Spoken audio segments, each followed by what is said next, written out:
My 7-year-old daughter, Lily, slid a piece of construction paper onto the kitchen table with all the triumphant flourish a small child can muster.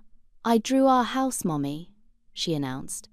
I smiled, looking down at the familiar, lopsided rectangle with a triangle roof, a curly puff of smoke coming from the chimney we don't have.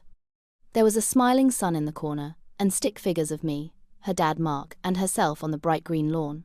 It was perfect. But then my eyes drifted to the top of the page, to the small square window of the attic.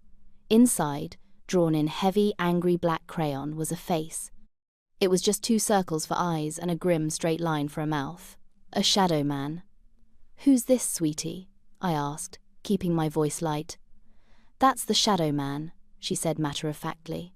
"He lives in the attic." An ice-cold snake slithered down my spine. We didn't use the attic, it was dusty and empty.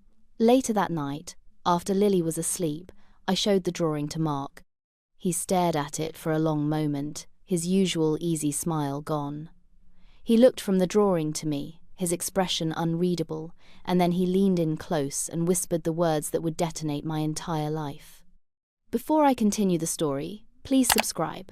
I need to reach 1,000 subscribers so I can keep bringing you stories like this every day. It's just one click for you, but it means a lot to me. I think it's time we talked about your sister. Hours later, I would call the police. Mark's words hung in the air, thick and heavy like storm clouds. My sister? What did Clara have to do with a creepy drawing from our daughter's imagination? I tried to laugh it off, a brittle, nervous sound that fooled no one, least of all myself. "What are you talking about? It's just a drawing." Lily probably saw something in a cartoon and it scared her, but even as I said it, I could see the conviction in his eyes. He wasn't guessing, he knew something. He gently took the drawing and laid it flat on the table, his finger hovering over the black crayon figure. "Lisa, I've been noticing things, small things I kept telling myself were nothing because I didn't want to worry you." He started listing them, his voice low and steady. A hammer missing from his toolbox in the garage, only to reappear a week later on the wrong shelf. The attic pull-down door in the hallway ceiling being slightly ajar on 3 separate occasions, even though he was certain he had pushed it shut.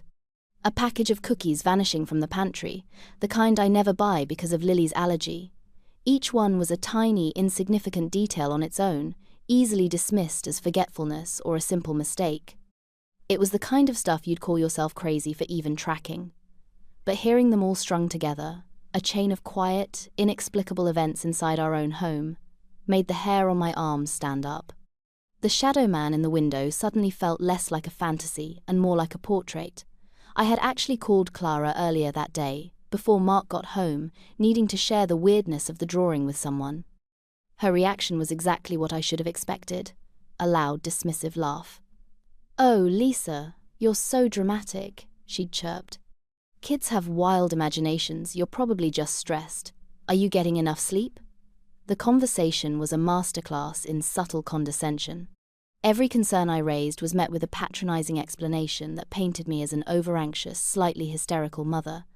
It was a role she had been casting me in for 30 years. I ended the call feeling foolish and small, as if I'd just tried to describe a nightmare in the bright light of day. Now, listening to Mark, that feeling of foolishness was replaced by a creeping, sickening dread. He saw it too. He wasn't laughing. He believed me. He believed our daughter. The validation was like a splash of cold water, waking me up from a long, complacent dream. The problem wasn't my imagination. The problem was that for my entire life, I had been trained to ignore my own intuition in favor of my family's version of reality.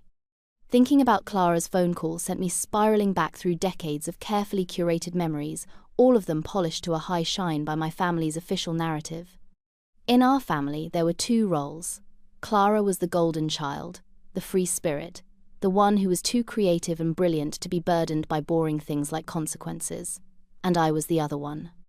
The responsible one, the stable one, the designated driver at the demolition derby of our family life. My primary function was to be the shock absorber, the one who smoothed things over, the one who kept the peace. It was a job I never applied for but was given at birth. I remember being 12 and our grandmother giving us each a delicate antique porcelain doll. I cherished mine, keeping it on a high shelf. Clara, bored after a week, decided her doll would look better with a haircut and a punk rock makeover involving a permanent marker. When she inevitably dropped and shattered it, the story that was presented to our grandmother was that I had been careless, that I had knocked it off the shelf while cleaning. I was the one who had to write the tearful apology letter. When I tried to protest, my mother pulled me aside, her voice a tense whisper. "Just do it, Lisa. It's not worth the fight. You know how sensitive Clara is. Just keep the peace." That was the family motto, keep the peace. It was a euphemism for, let Clara get away with everything, and Lisa, swallow your feelings.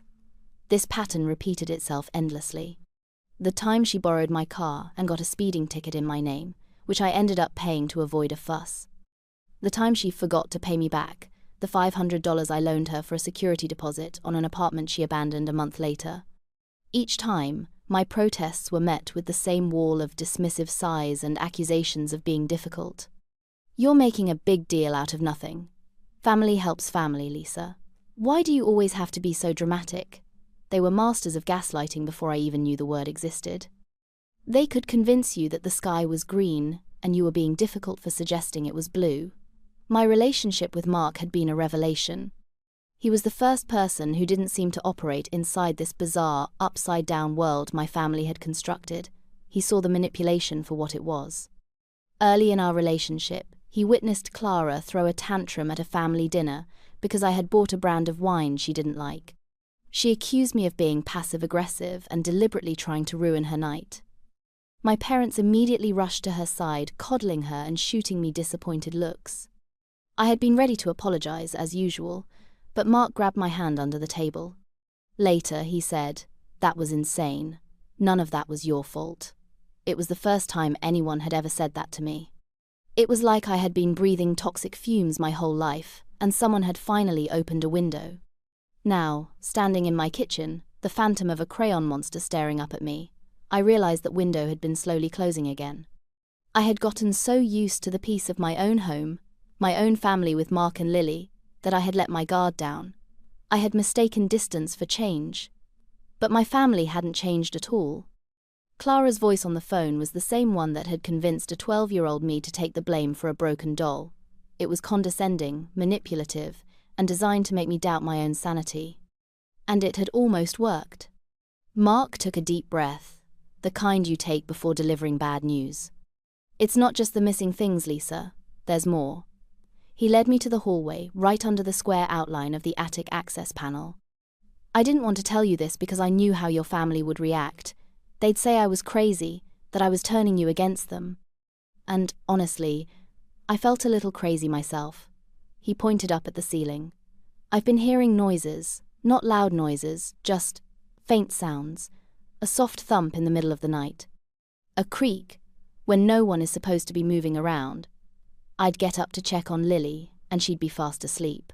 I'd check the locks, and they were all secure. I told myself it was just the house settling, the pipes, whatever." He looked so tired in that moment, the weight of his secret worry finally being shared. "The other week," he continued, his voice dropping lower, "I was working late in the garage. I came inside around 2 a.m. As I walked down this hall, I heard it, a definite whisper. It was coming from up there."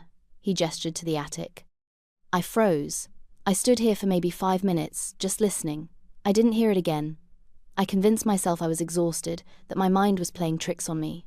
My blood ran cold. Noises. Missing items. A persistent feeling of being watched. These weren't just quirks of an old house. This was a pattern of deliberate, stealthy intrusion. "Why didn't you tell me?" I whispered, my throat tight. "Because I know you, Lisa," he said gently, his eyes full of a sad understanding.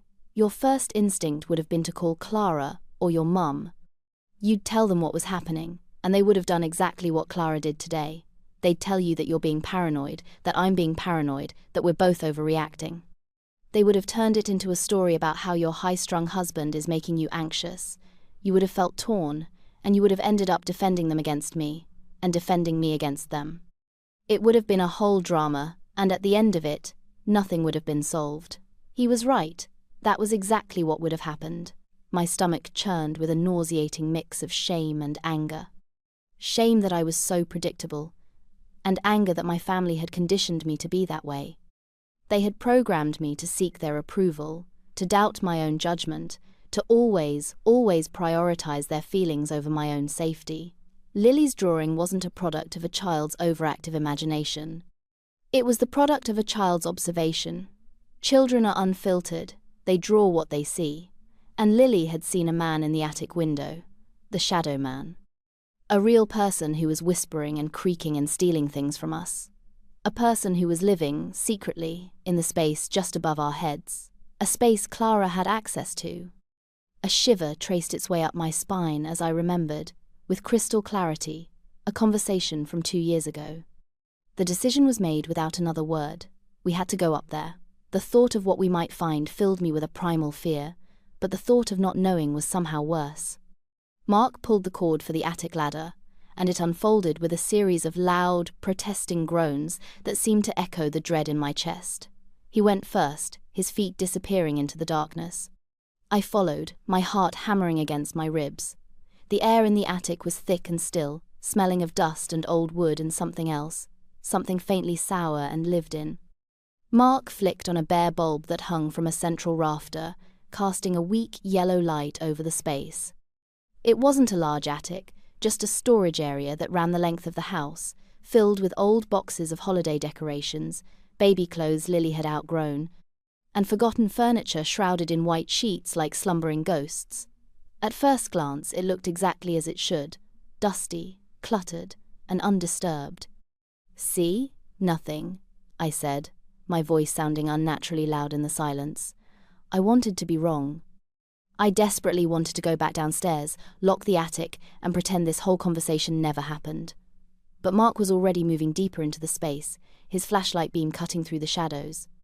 "Wait," he said, his voice tight. He was pointing the beam at a far corner, behind a stack of old suitcases. There, on the dusty floor, was a small, flattened-down area, a nest. A dirty blue blanket, one I didn't recognize, was crumpled into a makeshift mattress. Next to it was an empty plastic water bottle, its label peeled off, and a bright yellow candy wrapper. I walked closer, my feet crunching softly on the floorboards. The candy was a European brand, something I had never seen before, let alone bought. My stomach twisted. This wasn't ours. This was proof. Someone had been sleeping here, eating here, living in our house like a parasite. Mark crouched down, his flashlight beam scanning the floor. "Look at this," he breathed. He pointed to a series of scuff marks near the base of the wall, and then to a spot on the wall itself where the drywall was slightly indented, as if someone regularly leaned against it. This wasn't a one-time thing. This corner had been used, repeatedly. We started searching the rest of the attic with a frantic, quiet intensity. We found more evidence. A small pile of cigarette butts tucked away behind a floor joist, even though no one in our house smoked. A paperback novel with a creased spine, shoved between 2 boxes. A cheap, disposable razor on top of an old dresser. It was a ghost's life, pieced together from the dregs, and refuse they left behind. The person was gone now, but the signs of their presence were everywhere, screaming at us from the shadows. The fear I felt was suffocating, but it was quickly being consumed by a hot, rising tide of rage. Someone had violated our home. They had slept above my daughter's bedroom, listened to our conversations, moved through our lives unseen. And the more I thought about it, the more one single, horrifying thought solidified in my mind. How did they get in? There were no signs of a break-in. The windows were secure. The locks were all fine. There was only one other way someone could come and go so freely, so invisibly. They had to have a key. My mind, now a frantic detective, raced back 2 years to when we bought this house. It was a whirlwind of inspections, paperwork, and stress. My parents and Clara had been unusually involved in the process. I had chalked it up to them being excited for us, for their first grandchild to have a home with a yard. Now, their enthusiasm seemed sinister. I remembered them steering us toward this specific neighborhood, even this specific house. "It's a great school district," my mom had said, a little too eagerly. "And it's so close to us. We can pop over any time to help with the baby." At the time, Her words sounded like a promise of support. Now they sounded like a justification for surveillance. The memory that made my blood run cold, however, was from the day we closed. We were standing in the empty living room, the keys to our new life feeling heavy and significant in my hand. Clara had hugged me, her embrace feeling tight and proprietary. "You have to give me a key," she'd said, framing it as a joke. "For emergencies, like if you run out of wine." Everyone laughed. I laughed. It seemed like a normal sisterly request. My parents chimed in immediately. "Oh, that's a wonderful idea," my dad said. "It's always good for family to have a key, just in case." The pressure was gentle, couched in terms of love and safety, but it was insistent. It was the same pressure they'd always used, a velvet glove over an iron fist. I was a new mother, exhausted and overwhelmed, and desperate to believe in the fantasy of a supportive, loving family. I wanted to believe this was them finally stepping up, showing they cared. So I'd gone to the hardware store the next day and had a copy made. I gave it to her that weekend, and she'd slipped it into her purse with a casual, "Thanks, sis. You won't even know I have it." The irony of that statement was now a physical weight in my chest. For 2 years, she'd had unfettered access to my home, to my life, to my child. The uncharacteristically generous offer to help with the down payment suddenly looked less like a gift and more like an investment. They weren't investing in my future. They were investing in a convenient staging ground for their own dysfunction. They had bought a stake in my life, and the key was their access pass. The missing hammer from Mark's workshop, the whispers in the night, the candy wrapper in the attic. It all started to click into place with a horrifying, sickening logic. This wasn't a random intruder. This was an invited guest, invited by someone I was supposed to trust with my life. Standing in the dusty attic, surrounded by the evidence of a secret squatter, I felt like the biggest fool in the world. I hadn't just been gaslit. I had actively participated in my own deception. I had handed my sister the key to the cage she was going to lock me in. The peace I thought I had built with Mark and Lily wasn't real. It was a movie set, and my family had been lurking just behind the cameras the entire time, waiting for their cue. I came down from the attic with a cold fire burning in my gut. The fear was still there, but it had been forged into something harder, something sharper, certainty. Mark saw the look on my face and knew. He didn't need to ask. I pulled out my phone, my hands surprisingly steady, and dialed Clara's number. She answered on the 3rd ring, her voice sickeningly cheerful. "Hey, what's up? Did you figure out who Lily's imaginary friend is yet?" The sarcasm dripped from every word. "Clara," I said, my voice flat and devoid of emotion, "I have a question for you. Do you still have the spare key to our house?" There was a beat of silence on the other end of the line. Just a fraction of a second, but it was long enough for me to hear the gears turning in her head. "The key? Yeah, I think so. It's on my keyring somewhere. Why?" Her voice was laced with a new, cautious tone. The casual superiority was gone, replaced by wary curiosity. "I need you to be honest with me." I continued, pacing my kitchen floor. "Have you used it recently? Have you been in my house when I wasn't here?" The explosion was immediate. "What? Why would you even ask me that? Of course not. That's a horrible thing to accuse me of, Lisa. What is wrong with you?" It was textbook. The classic defensive pivot from answering a question to attacking the questioner. It was a tactic I had seen her use 1,000 times on our parents, on ex-boyfriends, on me. Any hint of accountability was treated as a personal attack, a declaration of war. I didn't back down. I was done being the peacekeeper. "It's a simple question, Clara. Have you let anyone else into my house?" "Oh my God, I can't believe this," she shrieked, her voice rising in manufactured hysteria. "After everything we've done for you, we helped you buy that house. We've done nothing but support you, and this is the thanks we get? You accuse me of, what, breaking into your house? You're being paranoid, Lisa. You really need to get help." There it was again. Paranoid, dramatic, ungrateful, the holy trinity of insults they used to keep me in my place. But the words had lost their power. They sounded hollow, like the desperate incantations of a magician whose tricks have been exposed. "I'm not accusing you of anything yet," I said, my voice dangerously calm. "I'm asking a question. but your reaction is telling me everything I need to know. I don't have to listen to this, she snapped. I have never used that key without your permission. You have some serious trust issues, you know that? And then she hung up. The line went dead, but the conversation wasn't over. It was just beginning. She hadn't just denied it, she had overreacted with the fury of the guilty. She hadn't been confused or concerned. She had been indignant, she had been cornered. I looked at Mark, who had been listening to the entire exchange on speakerphone. His face was grim. She's lying, he said. It wasn't a question. I know, I replied. The fire in my gut was burning hotter now. This was no longer just about a mysterious intruder. This was about a calculated, malicious betrayal by my own sister, and I was going to prove it.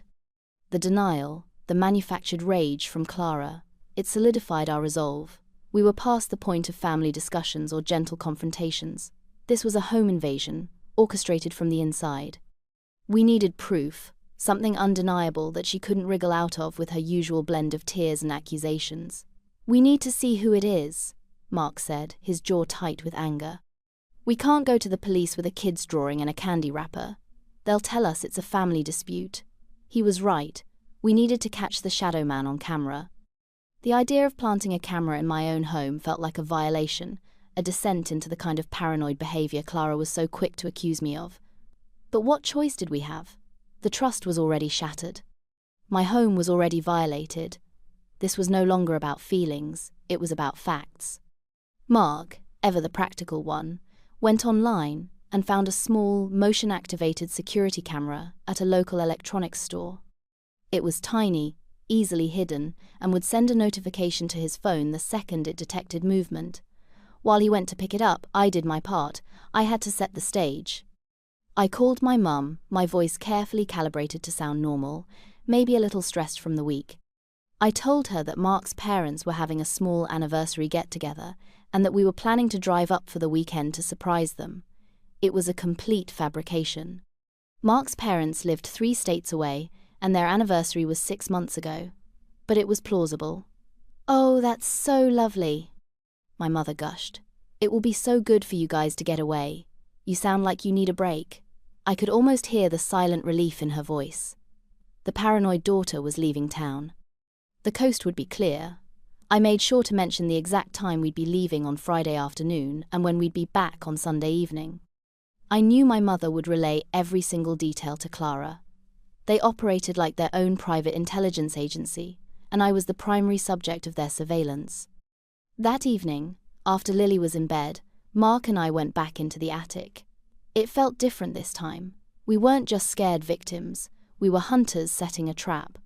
Mark found the perfect spot for the camera, tucked away on a high shelf behind an old box of books, its tiny lens aimed directly at the makeshift bed in the corner and the top of the pull-down ladder. It was virtually invisible. He connected it to our Wi-Fi, and we tested the feed on his laptop.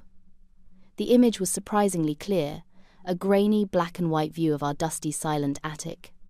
We then booked a room at a budget hotel, not 10 minutes from our house. The plan was simple. On Friday, we would pack the car, make a big show of leaving, and then circle back and check into the hotel.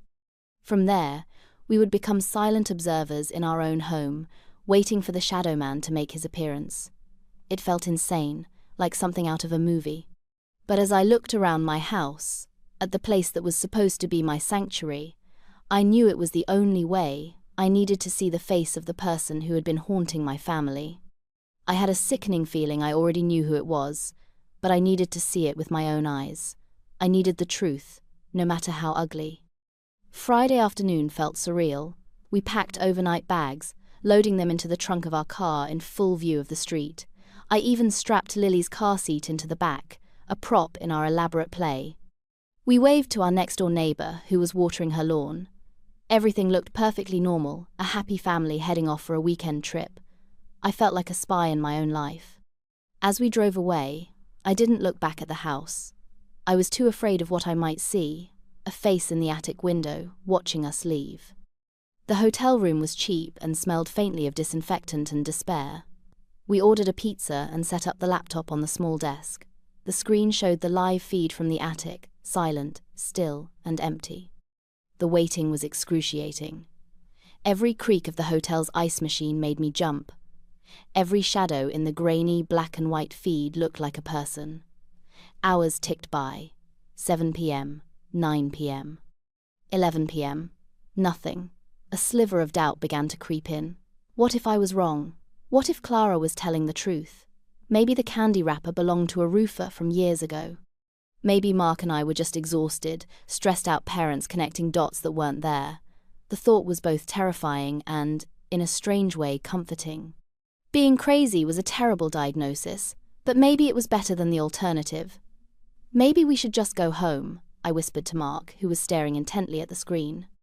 This is insane. Just a little longer, he said, his voice calm but firm. Let's give it until midnight. At 11:40, 2 p.m. it happened. A notification popped up on Mark's phone. Motion detected.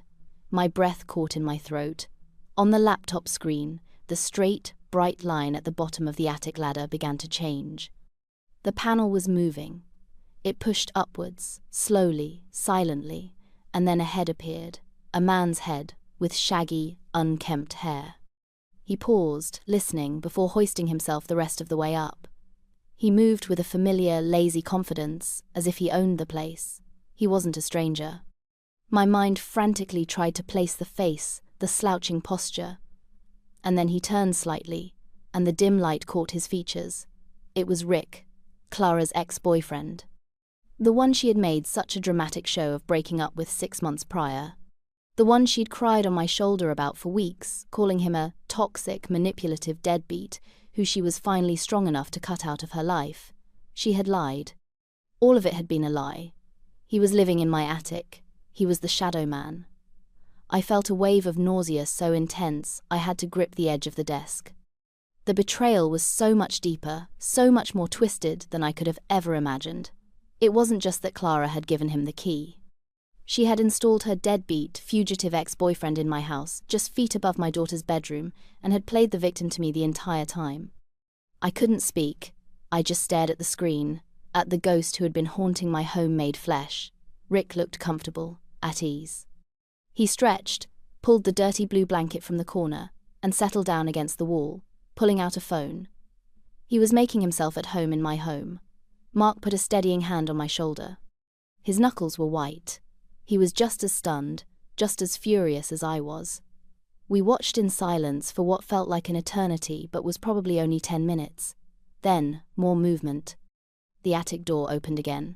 This time, it was Clara, my sister. She climbed up into the attic carrying a plastic grocery bag. She wasn't sneaking. She moved with the same casual ownership as Rick, handing him the bag, which he immediately began to rummage through, pulling out a sandwich and a bottle of soda. They were so comfortable, so practiced. This was a routine. Our camera had audio, and as Mark turned up the volume, their voices filled our sterile hotel room, poisoning the air. Did they get off okay? Rick asked, his mouth full of sandwich. Yeah, an hour ago, Clara replied, her voice dripping with disdain. Lisa called my mom to announce it. You'd think she was launching a naval fleet. So dramatic. She sat down next to him, close enough that their shoulders were touching. She called me yesterday, by the way, asked if I still had the key. She's getting suspicious. What did you do? What do you think I did? She scoffed. I told her she was a paranoid lunatic and hung up. It always works. She's so desperate for everyone to be one big happy family. All you have to do is accuse her of rocking the boat and she folds like a cheap suit. My blood turned to ice. Hearing her describe her manipulation of me so coldly, so clinically, was like having the air sucked out of my lungs. She saw my love for family not as a virtue, but as a weakness to be exploited. We can't keep this up forever, babe, Rick said, his tone turning whiny. The guys I owe are still looking for me. When am I going to be able to get out of here? Soon, Clara said, her voice softening as she put a hand on his arm. I'm working on it. I just need more time to get the money together. And Lisa's house is the perfect hiding spot. She and Mark are so predictable, so boring, they'd never think to look in their own attic. Besides, she added with a bitter laugh, they owe us. They have this big, perfect house, this perfect life. They can spare a little crawl space. It's what family is for, right? helping each other out. The words hit me with the force of a physical blow. They owe us. The entitlement, the absolute lack of remorse, was staggering. She wasn't just using my house, she felt she was entitled to it. In her twisted worldview, my stability and happiness were a resource for her to plunder for her own chaotic life. She was the hero of her story, helping her down on his luck boyfriend, and I was the rich, oblivious sister whose assets were simply there for the taking. I finally understood. To Clara, I wasn't a sister, I was a resource, a safe house, a bank, a doormat, and I had been letting her wipe her feet on me my entire life. A strange and terrible calm settled over me.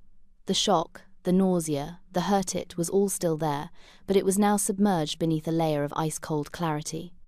The frantic buzzing in my head went silent. For the first time, I wasn't confused. I wasn't doubting myself.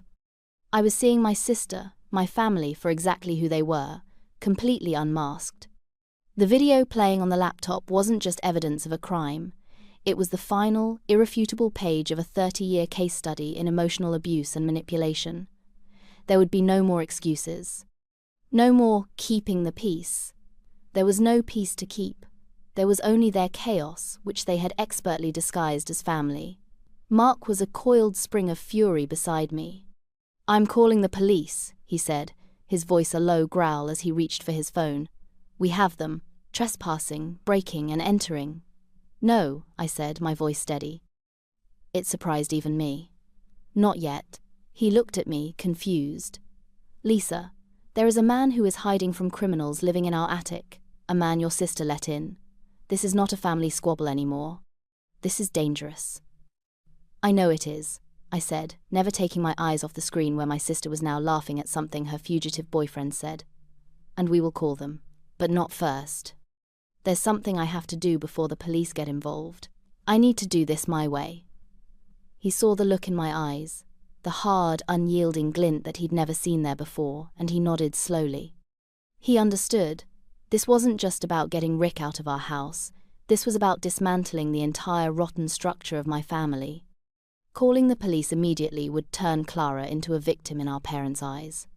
She would have been desperate, misguided, trying to help someone. They would have bailed her out, hired her a lawyer, and the entire narrative would have shifted to be about poor Clara and her cold, unforgiving sister who sent her to jail. I wasn't going to let that happen. This time, there would be no edited version of the story. They were all going to see the raw, uncut footage.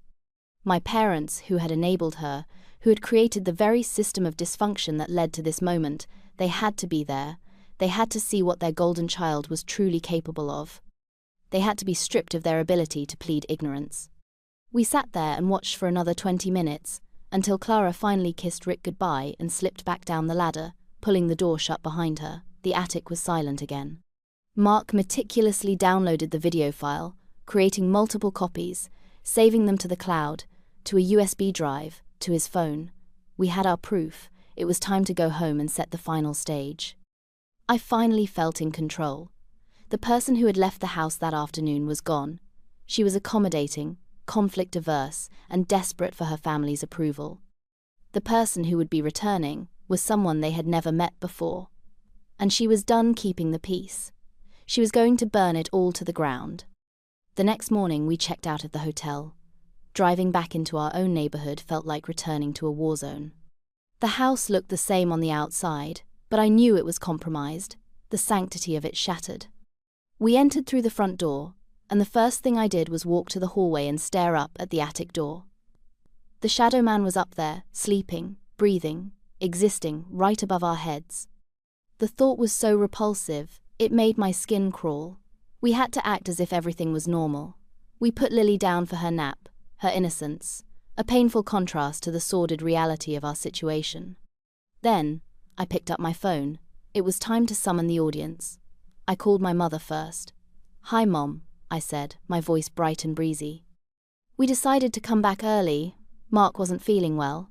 Listen, could you, Dad, and Clara come over this afternoon, around 3? There's something really important we need to discuss as a family." My mother, of course, was immediately suspicious of the good mood.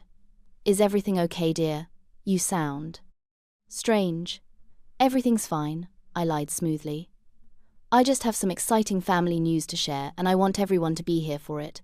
This was the right bait.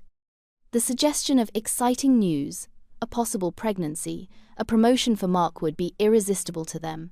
It would guarantee their attendance. Their desire to be in the center of any family development, good or bad, outweighed everything else. As predicted, she took the hook. "Oh, well, of course, dear. We'll be there. I'll let Clara know. Is 3 o'clock sharp okay?" 3 o'clock is perfect, I said. "See you then." I hung up and took a deep breath. The trap was set. Mark spent the next hour preparing our own evidence. He connected his laptop to our large living room television, ensuring the video was queued up and ready to play.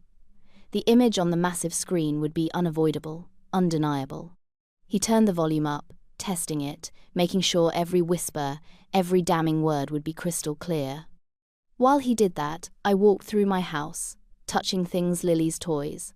A picture of our wedding day on the mantel, the soft throw blanket on the couch. I was reclaiming my territory. The anger was still there, a hot coal in my stomach, but it was a controlled burn now. This wasn't about a screaming match. It was about a quiet, deliberate execution of a lifetime of lies. I thought about all the family gatherings, all the holidays and birthdays where I had swallowed my own feelings to placate theirs, all the times I had apologized for things that weren't my fault, all the gaslighting I had accepted as genuine concern. Today, I was collecting on that debt. There would be no more turning the other cheek. Today, I was going to show them exactly what their family values looked like on a 50-inch screen. The doorbell was going to ring in a few hours, and when it did, the life I had known was going to end, and I couldn't wait. They arrived at 3 o'clock on the dot, a united front of feigned concern. My mum came in first, carrying a store-bought cake. "I thought we should celebrate your good news," she said, beaming. My dad followed, giving me an awkward pat on the shoulder, and then came Clara, a smug, self-satisfied smile playing on her lips. She probably thought my good news was that I was apologizing for my paranoid phone call. She looked me up and down, a critical glint in her eye. "Feeling better, Lisa?" she asked, the question dripping with condescension. "Much better," I said, my voice eerily calm. "Thanks for asking. Please, have a seat in the living room."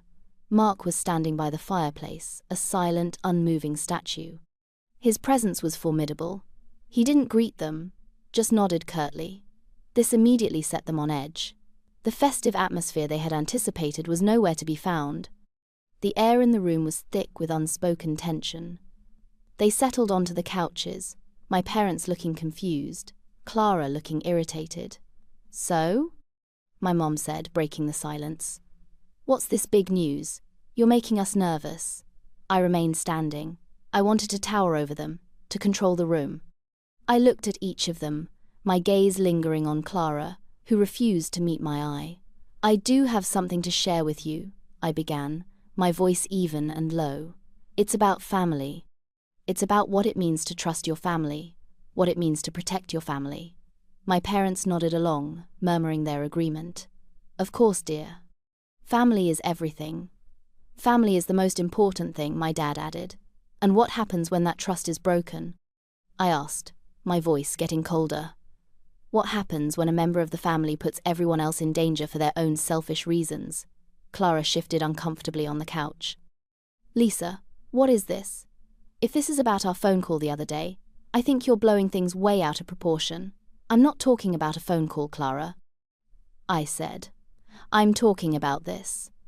I picked up the remote control from the coffee table, pointed it at the television, and pressed play. The screen flickered to life. For a second, it was just the grainy, black and white image of my empty attic. My parents looked confused. Clara's face, however, went ashen. She knew what she was looking at. And then it started. The attic door pushed open. The man's head appeared. He climbed up. My mother gasped, her hand flying to her mouth. "Who is that? Is someone in our house?" And then Clara's voice, a choked, desperate whisper. "Turn it off, Lisa. Turn it off right now." But I didn't. I let it play. I made them watch as Rick made himself at home. I made them watch as Clara climbed up into the attic, grocery bag in hand. I made them listen to every single word, every insult, every lie, every cold, calculated confession of her betrayal. The room was utterly silent, save for the sound of their voices coming from the television speakers, Clara's smug disdain, Rick's whiny complaints. My parents stared at the screen, their faces a canvas of dawning horror and disbelief. My mother looked as if she was going to be sick. My dad just stared, his mouth hanging open. Clara was frozen, her face pale, her eyes wide with the terror of being caught. The video ended, the screen went black. The silence that followed was the loudest thing I had ever heard. The silence stretched for a full minute, thick and suffocating. It was my mother who broke it, her voice a trembling whisper. "Clara, what is this? This has to be some kind of joke, a mistake." Clara, finally snapping out of her paralysis, jumped to her feet. "It's not what it looks like," she cried, her voice escalating into a familiar, defensive shriek. "You don't understand. I was trying to help him." This was the moment I had been waiting for. The excuses, the justifications, the desperate attempt to reframe reality to fit her narrative. My father turned on her, his face a mask of bewildered rage. "Help him? By letting him live in your sister's house without her knowledge? Who even is that man?" "It's Rick," she admitted, her voice dropping. "He was in trouble. Some bad people were after him. He had nowhere else to go. I was desperate." My mother seized on this, her maternal instinct to protect her favored child overriding everything else. She turned to me, her eyes pleading. "Lisa, you see, she was desperate. She was just trying to protect her friend. It was a mistake, a terrible mistake, but her heart was in the right place." I couldn't believe what I was hearing. Even with undeniable video proof of a malicious, calculated betrayal, their first instinct was to defend Clara, to make excuses for her, to manage my reaction. Her heart was in the right place? I repeated, my voice dangerously soft. She put a fugitive, a man hiding from criminals, in the room directly above my 7-year-old daughter's bedroom. Did you hear what she said on the video? She called me paranoid. She said she could manipulate me. She said we owed her. Does that sound like a heart in the right place, Mom? "We didn't know the specifics," my dad mumbled, avoiding my gaze. "Clara just told us she was helping a friend who was down on his luck. We didn't know he was staying here." "So you knew," I stated. "It wasn't a question. You knew she was hiding someone, and you said nothing. You let us go on living our lives with a stranger in our attic, and you said nothing." Their silence was their confession. They were complicit. Maybe not in the planning, but in the cover-up. They had chosen, once again, to protect Clara's secrets over my family's safety. The final act of betrayal fell into place. It wasn't just Clara. It was all of them. They were a closed system, a toxic ecosystem designed to protect its most volatile member at the expense of everyone else. Clara, seeing an opening, turned on me with renewed fury. "You see what you're doing? You're tearing this family apart. All because you can't stand that I needed help, and you weren't the one to give it. You've always been jealous of me. This is just your way of getting back at me." It was a masterful display of Darva-Deni, attack, and reverse victim and offender. In her world, I wasn't the victim of a home invasion and a massive breach of trust. No, I was the villain for discovering it. I was the one at fault for having the audacity to play a video of what she had actually done. I almost had to laugh at the sheer, unmitigated gall of it all. They were so predictable, so pathetic. I let her rant for another moment, let her spin her web of accusations and twisted logic. I wanted to see how far she would go. I wanted my parents to hear every delusional word. When she finally paused for breath, I held up my hand. "Are you finished?" I asked. My calmness seemed to unnerve her more than any amount of shouting would have. She closed her mouth, her eyes still blazing with a cornered animal's fury. I took a step forward, my gaze sweeping over the three of them sitting on my couch. The three people who were supposed to be my family. For my entire life, I began, my voice clear and steady. I have been the responsible one, the peacekeeper, the shock absorber. I have accepted blame for things I didn't do. I have loaned money I knew I'd never get back. I have rearranged my life, my feelings, and my boundaries to accommodate the chaos you all create, especially you, Clara. I looked directly at her. And I did it because I was taught that this is what family does. Family is supposed to support each other, but I've realized something today. Your definition of family is a one-way street. It's a system where I am expected to give everything: my time, my money, my home, my trust, and in return, I get lied to, manipulated. And my child's safety is put at risk. I turn to my parents. And you two, you are the architects of this system. You have enabled this behavior your entire lives. You have taught her that there are no consequences for her actions. And you have taught me that my feelings don't matter as much as hers do. You didn't know the specifics? That is not an excuse. It's an admission of willful blindness. You chose not to know because you knew the truth would require you to do something uncomfortable, like hold your favorite child accountable for her actions. My mother started to cry, silent tears rolling down her cheeks. My father just stared at his hands. They had no defense. This, I said, gesturing to the blank television screen, was not a mistake. This was a choice. A long series of choices. Clara chose to lie about breaking up with Rick. She chose to give him a key to my house. She chose to sneak him in and hide him here. She chose to put him and his problems under the same roof as my daughter. And you all chose to let it happen, to look the other way, to prioritize her secrets over our safety. There is no jealousy here, Clara. There is just disgust. You are not a victim. You are a parasite, and I am done being the host. The word parasite hung in the air, ugly and true. The color drained completely from Clara's face. They had never heard me speak like this. I had never spoken like this. The Lisa they knew was gone. The doormat was gone. And in her place was a woman they did not recognize, a woman who was no longer afraid of them. The finality in my voice left no room for negotiation. The usual tactics, the tears, the guilt trips, the accusations were useless. They were staring at a locked door. Here is what is going to happen now, I said, my tone leaving no doubt that I was issuing a decree, not making a suggestion. I turned my full attention to Clara. Rick has 1 hour to gather his things and get out of my house. 1 hour. If he is not gone by then, I am calling the police, and I will be giving them this video as evidence. I will press charges for breaking and entering, and anything else they recommend. Do you understand me? Clara just stared, speechless, her mouth opening and closing like a fish. My father finally spoke, his voice hoarse. Lisa, don't do this. Think about what this will do to her, to the family. I am thinking about my family, I snapped back, my voice like a whip. My real family. My husband and my daughter, who have been sleeping in this house with a fugitive hiding above their heads. You seem to be confused about who the victim is here. That ends now. I walked over to the front door and opened it.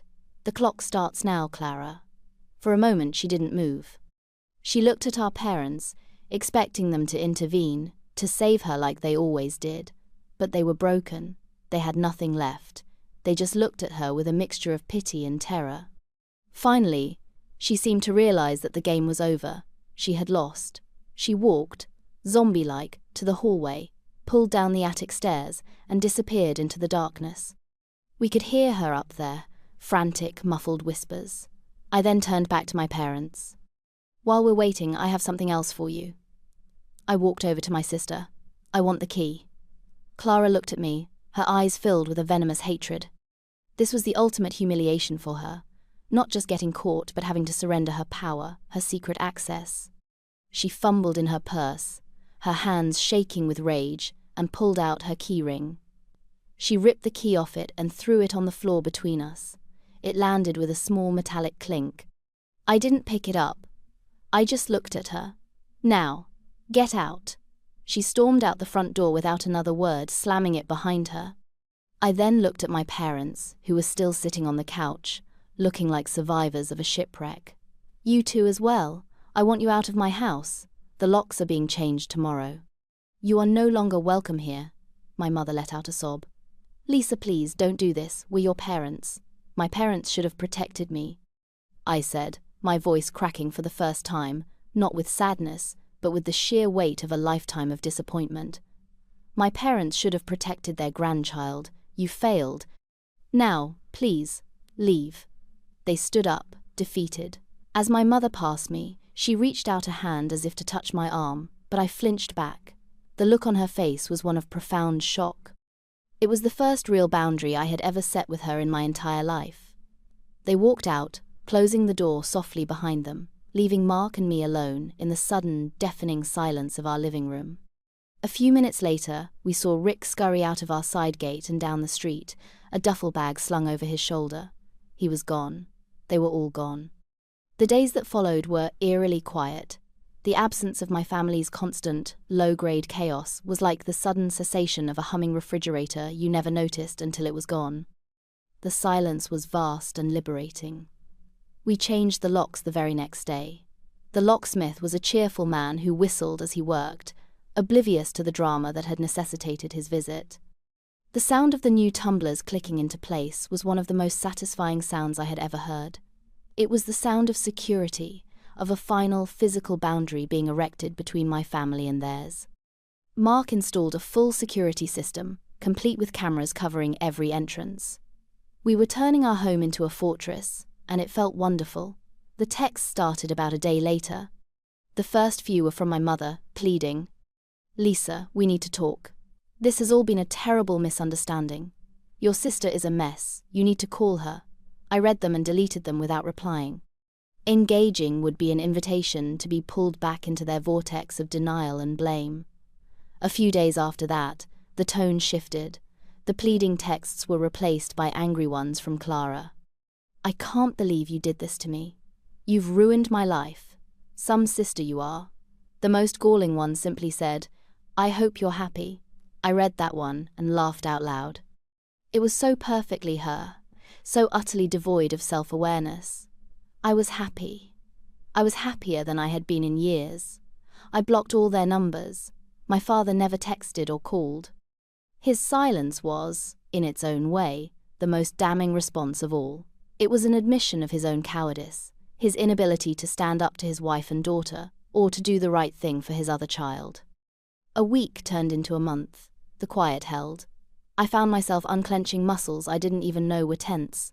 The habit of constantly checking my phone, bracing for some new drama, slowly faded. I slept better.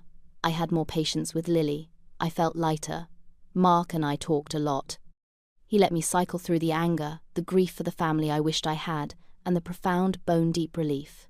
He never once said, "I told you so." He just listened, held my hand, and reinforced that I had done the only thing I could have done. He was my family, he and Lily. That was all the family I needed. There were moments of sadness, of course.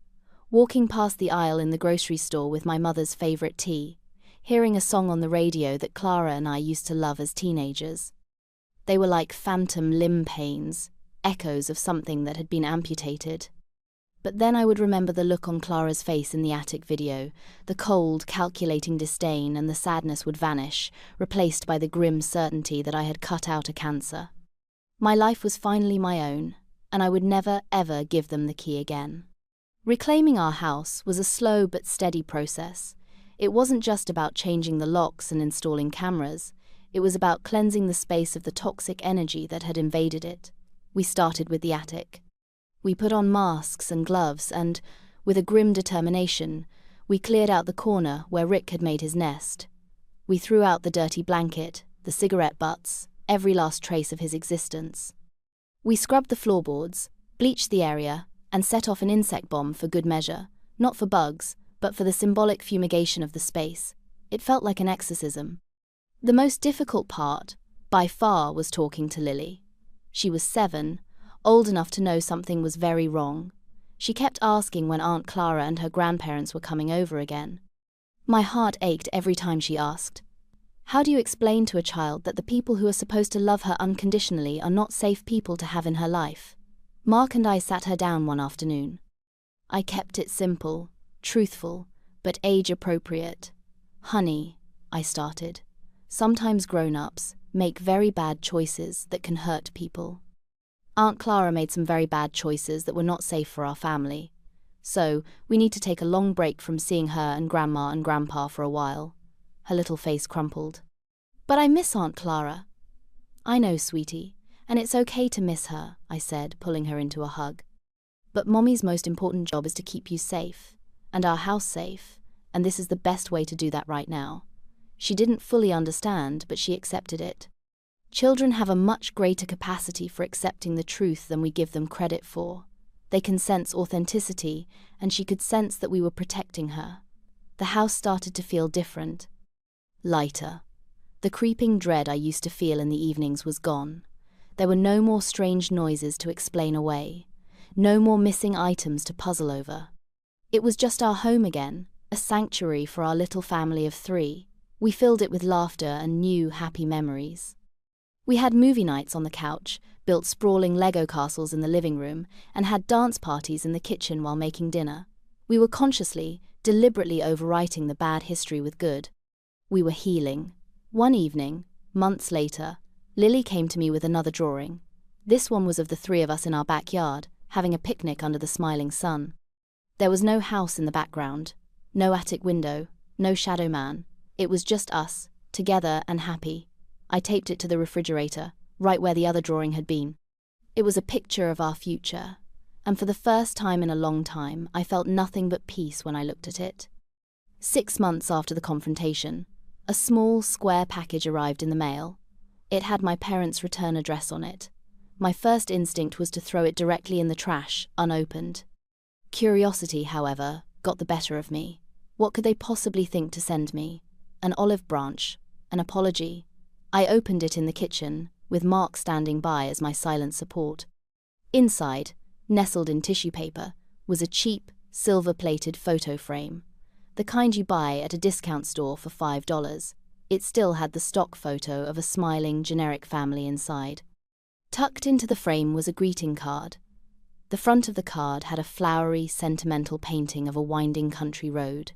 The inside contained a pre-written message about forgiveness and the unbreakable bonds of family.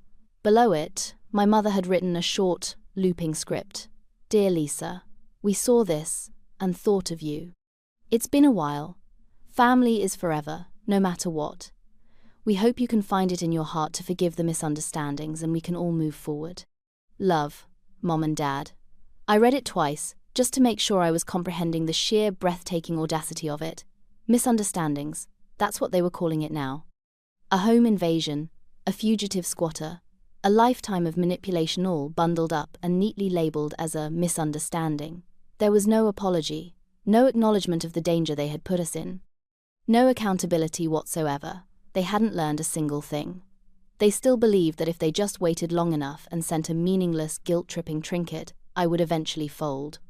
I would be the one to find it in my heart to forgive, because I was the responsible one, the peacekeeper. That's what I always did. I looked from the card to the cheap frame with the fake family smiling out at me. And I started to laugh. It wasn't a happy laugh. It was a dry, dark, sarcastic laugh that came from deep in my belly. It was the laugh of someone who was finally, completely, and irrevocably free. They had no power over me anymore. Their pathetic attempts at manipulation were now just funny. "What is it?" Mark asked, a concerned look on his face.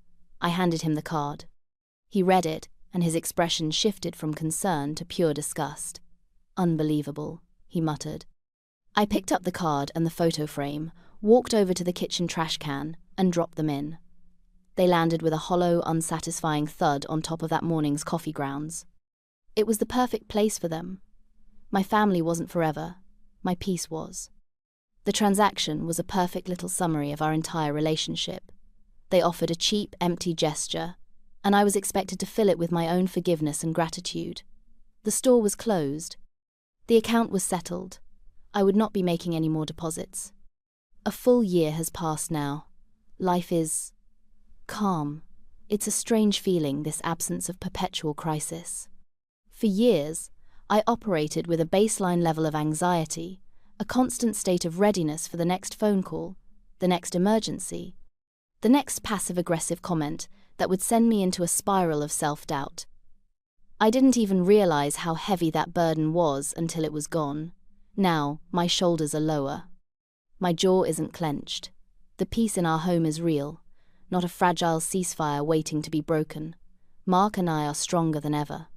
We faced the ultimate test of our partnership, a literal monster in the attic, and we came through it united. We learned that we can rely on each other completely, that we are a team capable of protecting our family from any threat, even when that threat comes from the inside. Lily is thriving. She's a happy, well-adjusted kid who hasn't asked about her aunt in months. Our little world of 3 is safe and predictable and full of love, and that is all she needs. That is all any of us need. Sometimes I feel a ghost of sadness for the family I thought I had, or at least the family I spent so much of my life trying to will into existence. I grieve for the idea of a sister I could trust, of parents who would protect me, but the grief is fleeting, quickly replaced by a profound and overwhelming sense of relief. I see now that I was the designated patient in a sick system. My anxiety and dramatics were not character flaws, they were natural reactions to an insane environment. I wasn't the problem. I was the one who was noticing the problem. That crayon drawing from a year ago now sits in a frame on my desk. It's a bizarre piece of art for an adult to have in her office, a child's lopsided house with a dark figure in the window. To anyone else, it's just a kid's drawing. To me, it's a masterpiece of truth-telling. It's a reminder that children see things clearly, without the filters of denial and obligation that we adults build up over time. Lily didn't just draw a man in the window. She drew the secret that was poisoning our lives. Her drawing gave my intuition a face, a name, a location. It confirmed that the shadow I felt looming over me wasn't in my head. It was in my attic. It validated every uneasy feeling I had ever suppressed, every gaslit concern I had ever dismissed. The shadow man wasn't just Rick. It was the selfishness, the entitlement, and the deceit of my entire family, all condensed into one dark little figure. Lily's drawing didn't bring the monster into our house. It just showed us it was already there. And in doing so, it gave us the power to finally cast it out. Looking back, the entire series of events feels like a dark fairy tale. The happy family in the perfect house, unaware of the secret lurking just above their heads.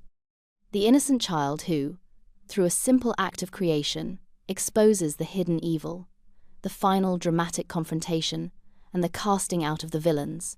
And then, peace. It was the hardest thing I have ever had to do. Detonating your own family is a messy, painful business. There is no clean break. It leaves scars. But the alternative was to continue living a lie, to keep pretending that their toxic brand of love was something I needed, to allow their chaos to continue seeping through the floorboards and poisoning the air my own child breathed.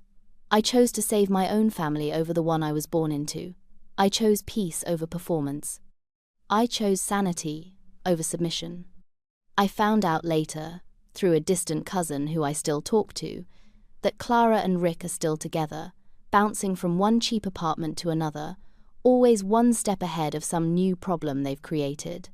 My parents are apparently helping to support them. The system is still running, the roles are still the same. The only thing that has changed is that they've lost one of their key players.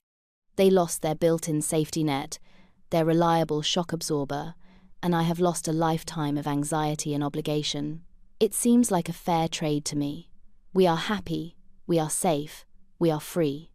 The quiet in our house is no longer eerie. It is earned. It is the sound of a home that is truly a sanctuary. I kept the drawing, of course.